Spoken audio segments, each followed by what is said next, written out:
Hello, everyone, and thank you for listening to Stories of Transformation, an NRCDV radio podcast production. My name is Lamar Green. I'm a member of the NRCDV team, and I'm delighted to be your host for this special Teen Dating Violence Awareness and Prevention Month podcast on the joy, pride, and passion of youth activism.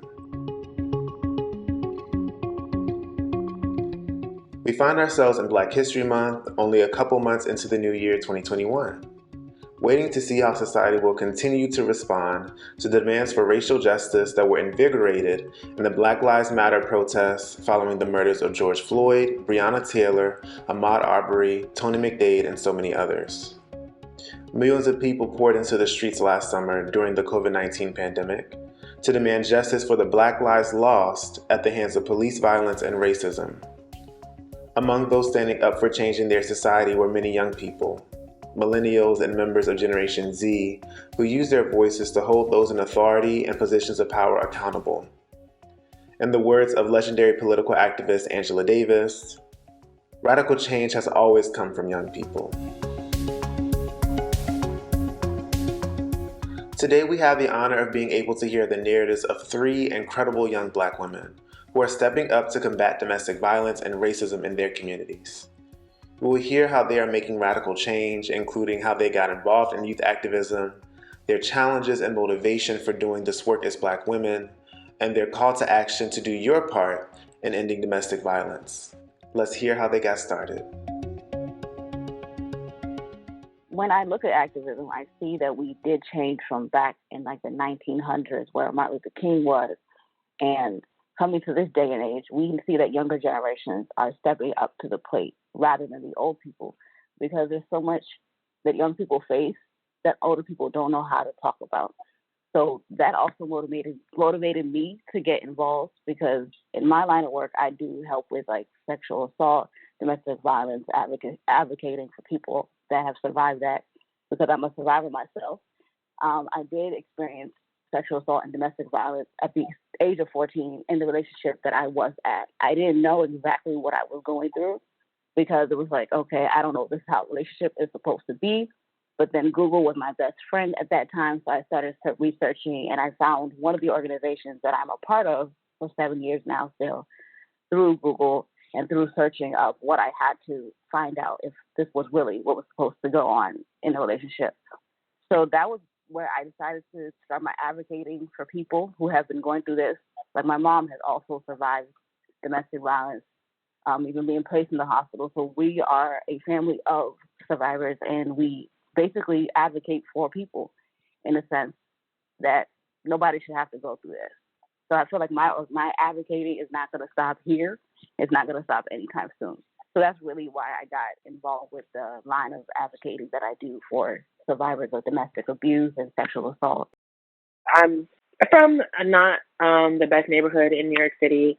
And what really inspired me, honestly, to get into this line of work, even from a young age, and to do community service and things like that, is because of the violence and things that I saw in my neighborhoods, not necessarily always experienced, but I did see them occurring to women in my family, to mothers of my closest friends, to even sometimes randomly in the streets, things like that I would see. And it just made me want to speak up. It just made me want to use my voice for positive things, because there's already so much negativity in the world.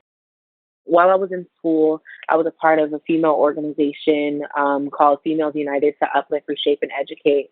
And we often had a lot of community services going around Baltimore City, which is where I live now, and taking care of the youth in that area, not only teaching them about the importance of higher education and things like that, but also just instilling self-esteem in them, letting them know that there are resources to reach out to when they witness domestic violence, if they're going through it themselves. Because oftentimes, especially in low-income areas, it's something that's normalized. People fighting, death totals, like those things are not things that should be normalized. Seeing violence and just having to grit your teeth and run through it should not be something that's normalized. And so even before that, when I was in high school, I was one of the students who was going out there making sure that people use their votes, going to town hall meetings, even if they were 18 plus at the time. I would have the people who were 18 going out there encouraging them to go to these town hall meetings and to speak their piece. Um, Even started a Facebook page that's now been disbanded, but by through my high class, where it was, the voice of my city, and it was a safe space for people to openly question the authority. Um, so I so I grew up in New Orleans. I grew up in Central City, Uptown. It's the third ward. It's kind of the hood. I mean, it is, but it is like a black neighborhood. And as far as like domestic violence goes, I think growing up, I was I wasn't really like introduced to it like blatantly, but I was that domestic violence is never really a conversation, really, not in just with any conversation, to be honest.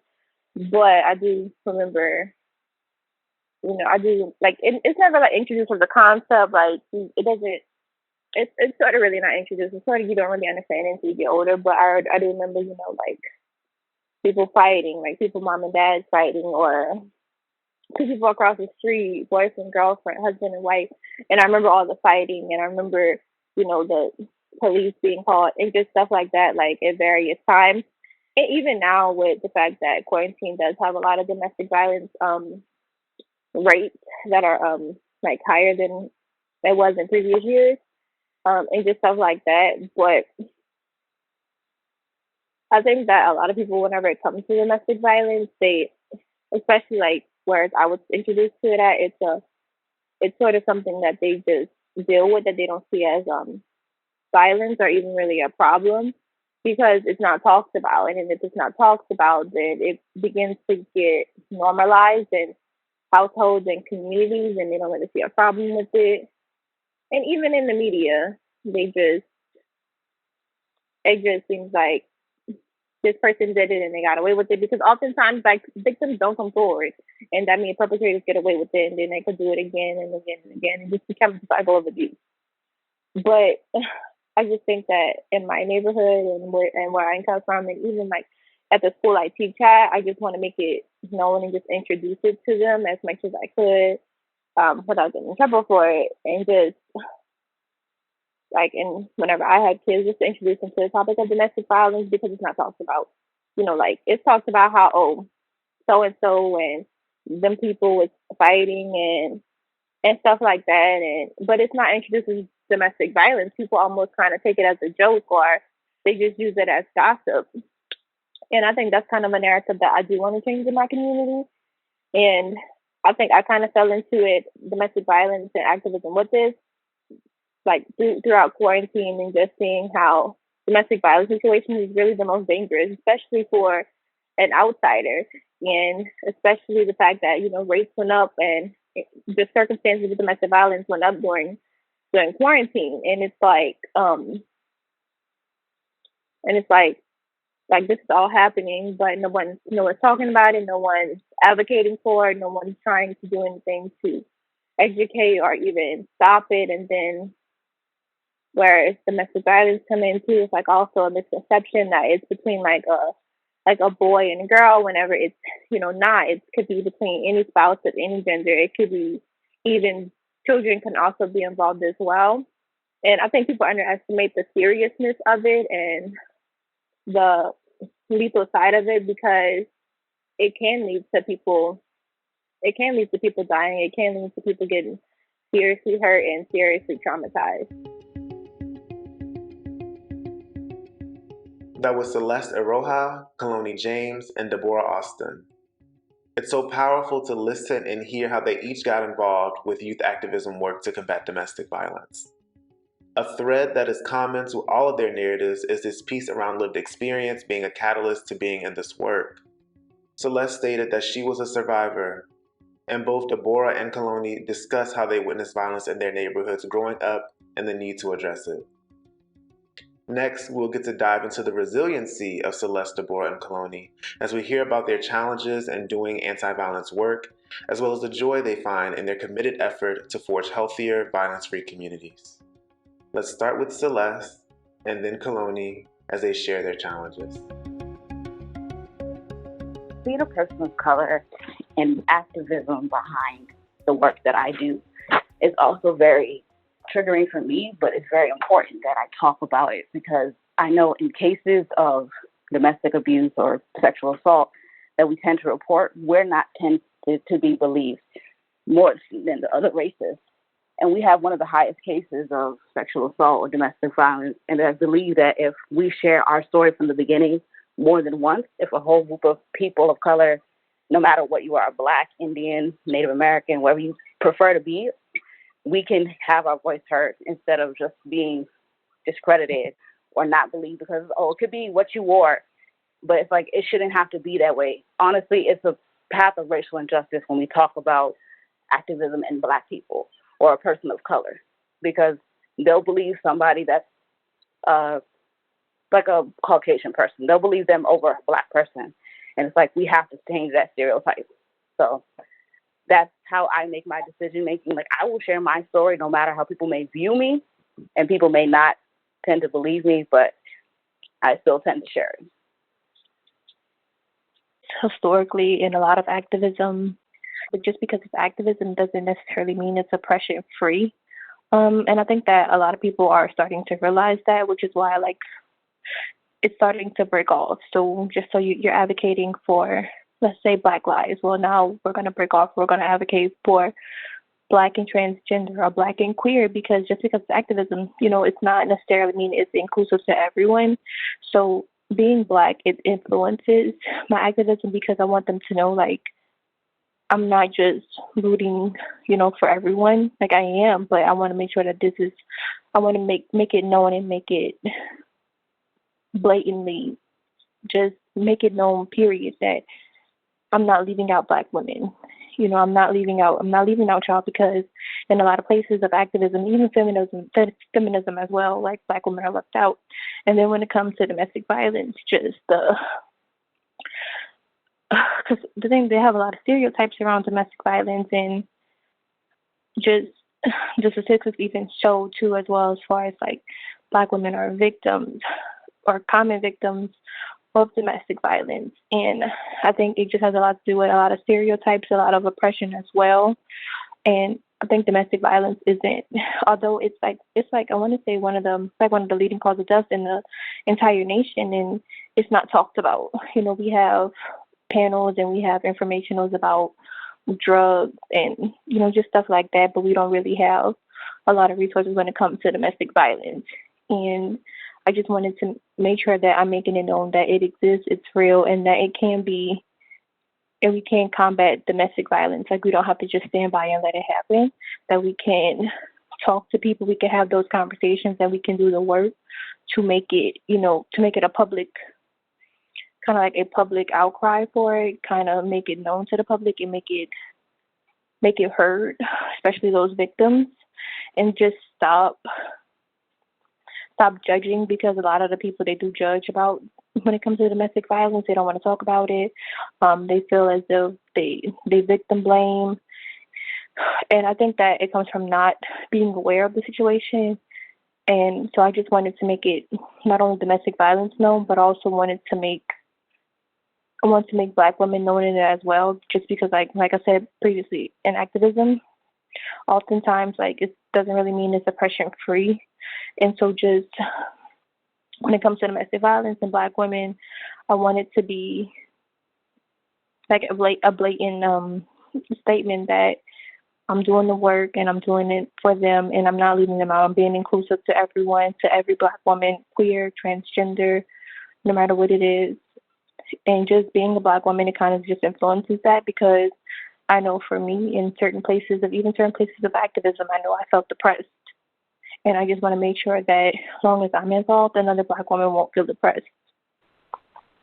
I think for people of color, it's a little hard, just because oppression, I feel, has made a lot of the things seem normal to people of color, such as racism. Like, why is it that Black women or people of color are so used to racism? And it's like, why is it normalized? Why are we used to it?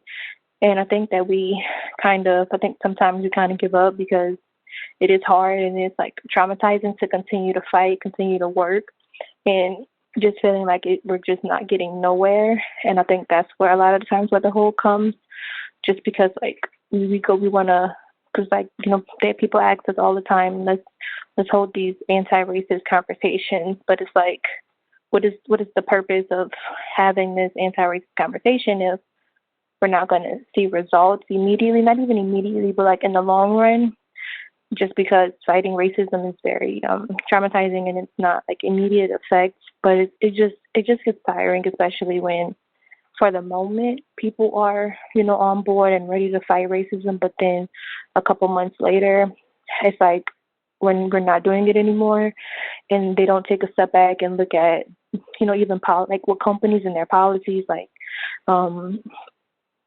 such as like over the summer with the George Floyd, and every company they put out statements about Black Lives Matter, but they didn't necessarily change their policies, their company policies that were harmful to Black women and other people of color. And it's like,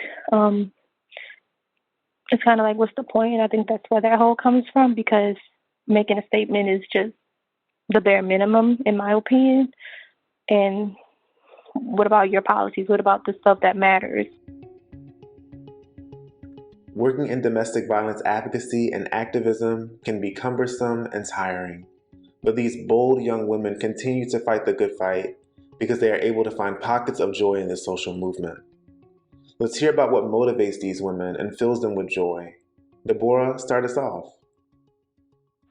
Honestly, it's the fact that the same arguments keep having to be said over and over, and that the numbers when it comes to interpartner violence have not decreased significantly. Every other day on social media or on the news, it's man killed here, woman killed there. On social media, men, I don't know if you've ever heard the joke that some people say. It's a really horrible joke where it's like, oh, feminists want equal rights? Well, we can give them equal left now. It's like, why is it that when people want to fight for equality, like the first thing that you think of is now I can hit you? Like, why is people's first thoughts violence always in every situation? Why can't we just use our words? The times that I want to quit, something else happens that it's like, no, this is why I'm using my voice. This is why I'm outspoken. This is why I'm talking. Because education is always going to be needed. Just like healthcare, education is always going to be needed. Going into the communities and talking to people in these homes, and the going and volunteering at the after school programs, and the kids and some of even the adults coming up to me saying, thank you, and you inspire me, and like, smiling, and just like sometimes the kids would come in there defeated, having a bad day because of who knows what, and now they have to deal with school and after school on top of that, and just having them leave happier than when they came in. And that's the most important thing to me. That's like something that I like, that is my secret superpower. I can make smile and laugh regardless of what's going on. I'm one of those people who likes to bring brightness into the room. So that's why I keep doing it. That's where the joy, that's where the peace, that's where the passion comes in. It brings me peace when I see people smiling and their day gets better. What keeps me really going is the joy of seeing results. I did create an organization called A New Day for fellow survivors of intimate partner abuse, domestic abuse, and sexual assault within the last year. So I was able to do that and help other people. It hasn't really gotten lifted off the ground, but that's what has kept me going. Quarantine has actually helped me produce something that I'm passionate about, and I know the steam will never die down. No matter how many people tell me that I'm trying to achieve too much, the steam will never die down, because that's just the type of person I am. I've always been a go-getter for what I believe in and for what I want to advocate on. So I feel like even till I get old and I'm still here watching what's going on, I will still try to be a voice that needs to be heard for other people who can't speak for themselves, I would love to be that voice that they can rely on or that they know that they have, either be on college campuses or in the workplace where they ever may, or the relationships, wherever they may feel that they don't have a voice to be heard in. I guess practicing a lot of self-care when I'm thinking about how, stressful it may be considering the work that I do and then being a nursing school student at the same time. Like I'm juggling more than one thing at the same time, but having the joy to practice self-care, to just take some time to myself to reflect on what I have been doing or reflecting on what I want to do. Prayer and meditation. And I feel that brings me a lot of joy, knowing that I'm calm and then I can step forward or I can take a step back if I need to. I think, but what does bring me the most joy is the people that I meet, and just the friendships and connections that I make. Just because it's always refreshing and just always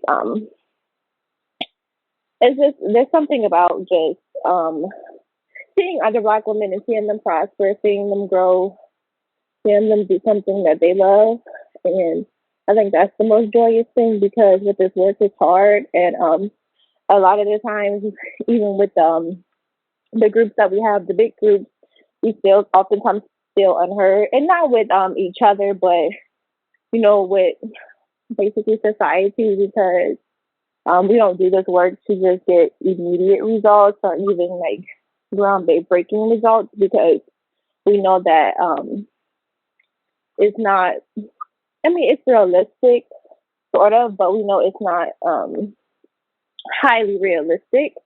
But just knowing that that at some point it's a difference that's being made, even if it is a small difference, but sometimes that's all it takes, depending on even for like certain people, and it's just like when you advocate for like homeless shelters and stuff like that, like one just opened like here where I'm from in New Orleans because of the cold weather that we don't get often, but it's like people advocated for that, and one just opened up. Well, they kind of but one just opened up, so it's like it's a small win. But look how many people won't be coached tonight. Sort of things like that.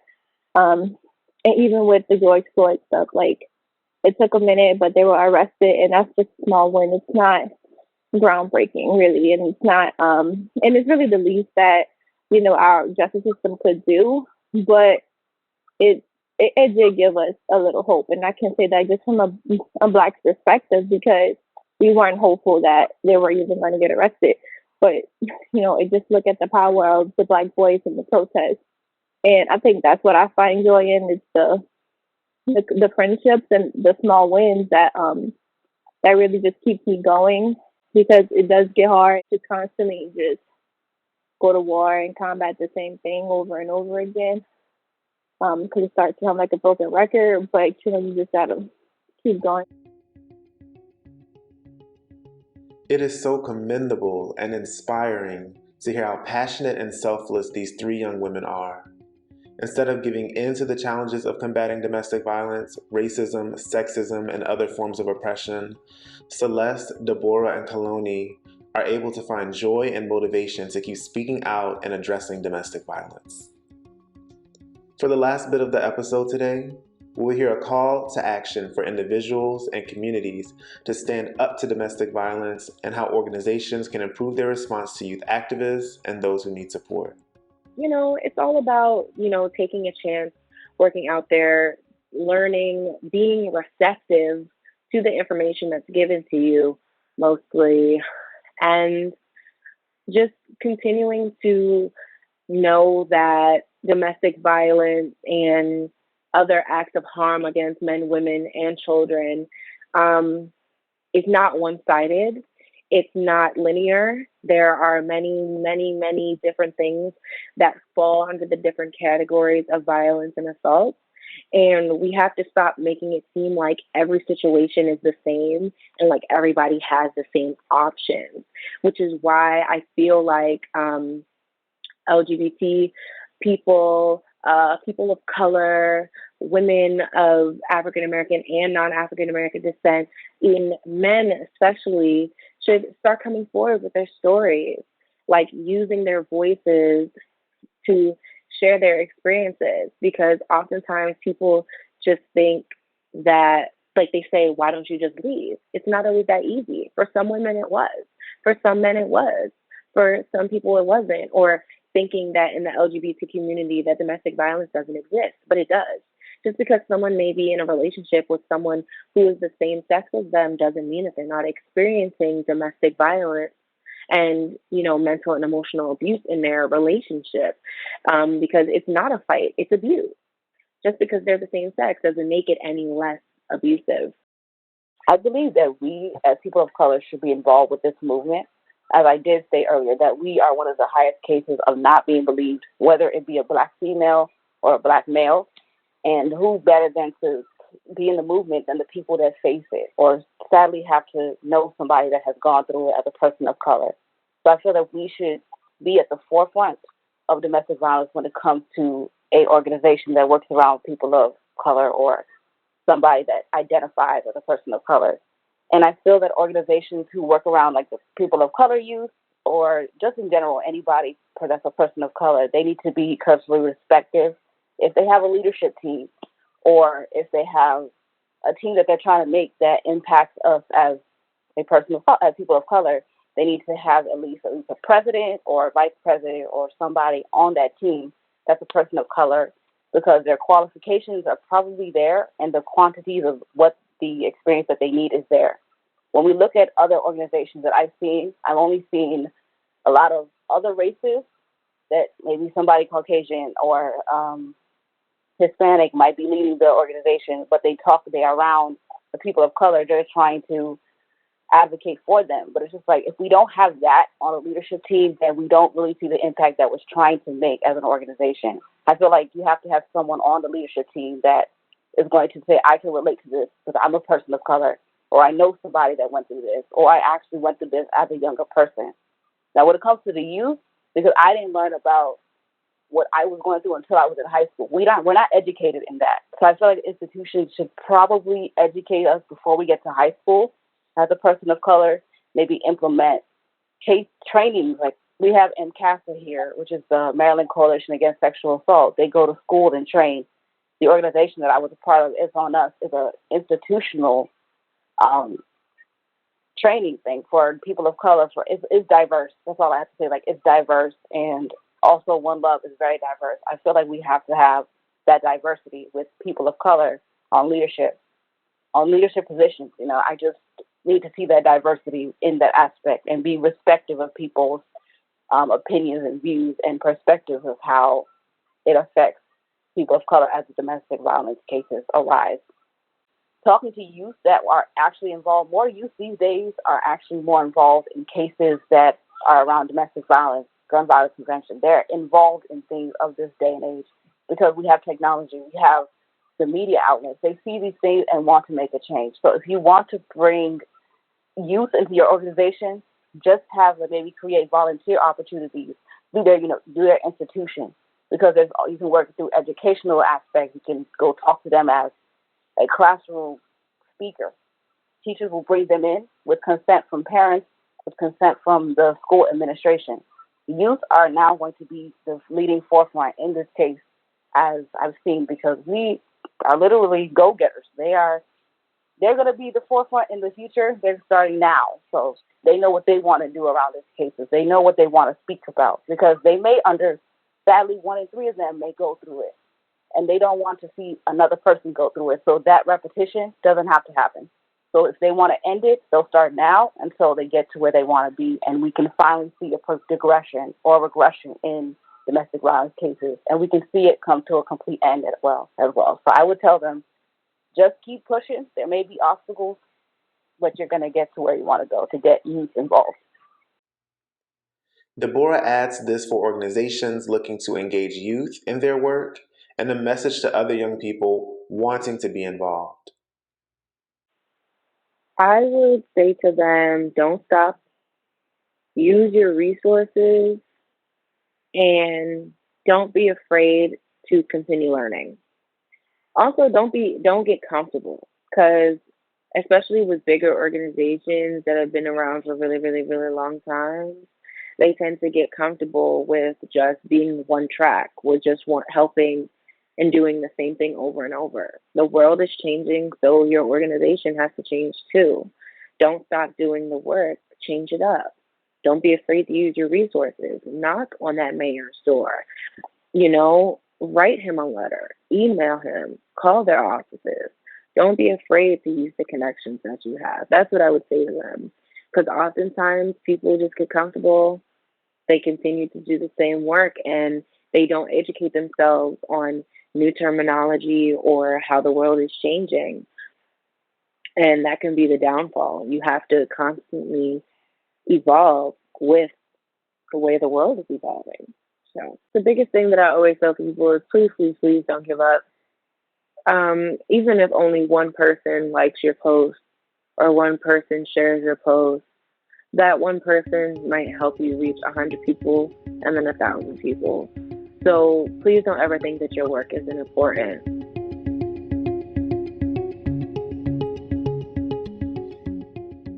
Wow. There are so many powerful messages that we have heard just now and throughout the episode. I hope you all are left feeling moved and motivated to do your part in supporting survivors and creating a world free of domestic violence. I want to thank Celeste Iroha, Kaloni James, and Deborah Austin for speaking to me today and sharing their stories. But mostly, I want to thank them for the work that they are doing and the change that they are making each and every day. You can learn more about NRCDV and hear our other podcasts through our website, nrcdv.org, as well as on Spotify, Apple Podcasts, and our YouTube channel. Follow us on Twitter, Facebook, and Instagram at NRCDV. Thank you, Yvonne Ortiz, for letting me host today's podcast, and to all of you for listening. I'm Lamar Green, and we will close with just one last powerful message from Celeste. Sexual assault, domestic violence is also a pandemic that we are trying to end. It's also a pandemic before COVID, and it has to end. So we all know COVID will end, but this domestic violence has to end. We'll slowly but surely get there. Today's episode was produced by Lamar Green and Joe Ostrander. It was edited by Justine Robillard. NRCDV radio podcasts are brought to you by the National Resource Center on Domestic Violence and supported by the U.S. Department of Health and Human Services, Administration for Children and Families, Family and Youth Services Bureau.